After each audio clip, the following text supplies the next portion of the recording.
Well, thank you very much, Bob. And I want to thank all of you for being here today for this important tradition in the life of our community. To our graduating students, congratulations. To all of our guests, welcome. I'm grateful to all of you who could join us for this celebration, students, staff, faculty, alumni, family, and friends of the university. We're honored by your presence and grateful for the contributions that you make to the lives of our students and to our community throughout the year. In addition to celebrating our new graduates today, we also recognize members of our community who have had a disproportionate impact on our community. And we come together to thank all of you for what you have brought to our community and what Georgetown has been able to become through your leadership. I wish to congratulate all the students, faculty, and staff who are being recognized this afternoon. I'd also like to thank Dean Traynor of the Law Center, Dean Mitchell of the Medical School, Dean Thomas of the McDonough School of Business, and Mary Beth Connell, the former president of our Alumni Association, for being here with us this afternoon. I wish to offer a special word of gratitude to two very special members of our community, Chan and Paul Tagliabue. Paul serves as chair of our board of directors, and Chan, who is here with us this afternoon. Together, they have been leaders in our effort to provide a more inclusive, welcoming, and safe community. So, Chan, we are deeply grateful to you and to Paul for your leadership in our community. Thank you.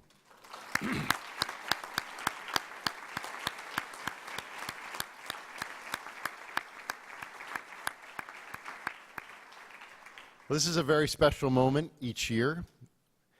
We would not be gathered this way today, as we have for the past 7 years, without an extraordinary leader, Shiva Subbaraman, who has been our LGBTQ Resource Center Director since its creation in 2008. And Shiva, it's an honor to be able to be here today with you.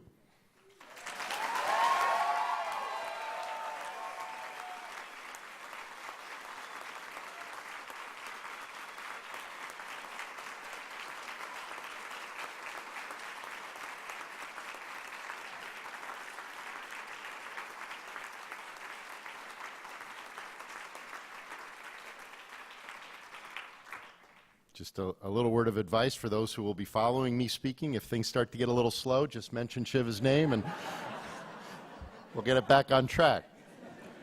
But Shiva and Assistant Director Julian Haas have developed a range of resources and opportunities to provide our students with the kinds of experiences which enable you to become your most authentic selves. Experiences like the annual Journeys Retreat that takes place at our Cal Cagnini Contemplative Center, and support for student-led efforts such as the Ignatian Q Conference, which was held on campus last month. I know that many offices around campus, including the Office of the President, were proud to support the students leading this effort and to welcome alumni speakers Elizabeth Donnelly and Dan Cardinale, and our Vice President of Mission and Ministry, Kevin O'Brien, to address our community on Ignatian spirituality. Today we have the distinct privilege of welcoming back to campus another distinguished alumnus, a leader who has helped to transform the way our world responds to health challenges, an individual whose commitment to service and to the common good is a model for all of us, a person we are honored to call a son of Georgetown, the Honorable Mark Dybel.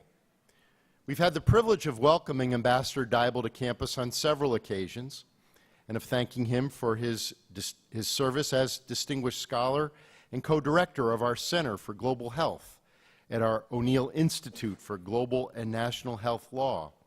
In 2012, we recognized him with the Timothy S. Healy Award for his extraordinary contributions to the fight against HIV/AIDS and other diseases impacting communities around the globe. After graduating from Georgetown College and our medical school, he has had a distinguished career in government service, including at the U.S. Department of Health and Human Services, serving on the Planning Task Force for the Emergency Plan, and as the HHS lead for President Bush's International Prevention of Mother and Child HIV initiative. In 2006, he became the U.S. Global AIDS Coordinator and led the President's Emergency Plan for AIDS Relief, PEPFAR. PEPFAR was the largest and most ambitious effort ever launched by any nation to target a single disease. In 2013, after coming back to Georgetown as distinguished scholar and leader at our O'Neill Institute, he began service as the executive director of the Global Fund to fight AIDS, tuberculosis, and malaria. There he has been at work developing new strategies of engaging not only disease response and prevention, but health, joining together the work of communities, faith-based organizations, and governments to work for the most vulnerable. Ambassador Dybel, from the time that he worked in the office of Father Healy to his work leading the Global Fund today, has been animated by a commitment to service and to bringing communities together for action. He wrote in a September 2014 article about ensuring health and education for girls and young women a few lines that capture the remarkable difference in energy that he brings. He wrote, "Let's all join this important movement to focus on people rather than diseases and development issues. By doing so, we can collectively achieve something far greater than the sum of its parts and create a world of equal opportunity for all.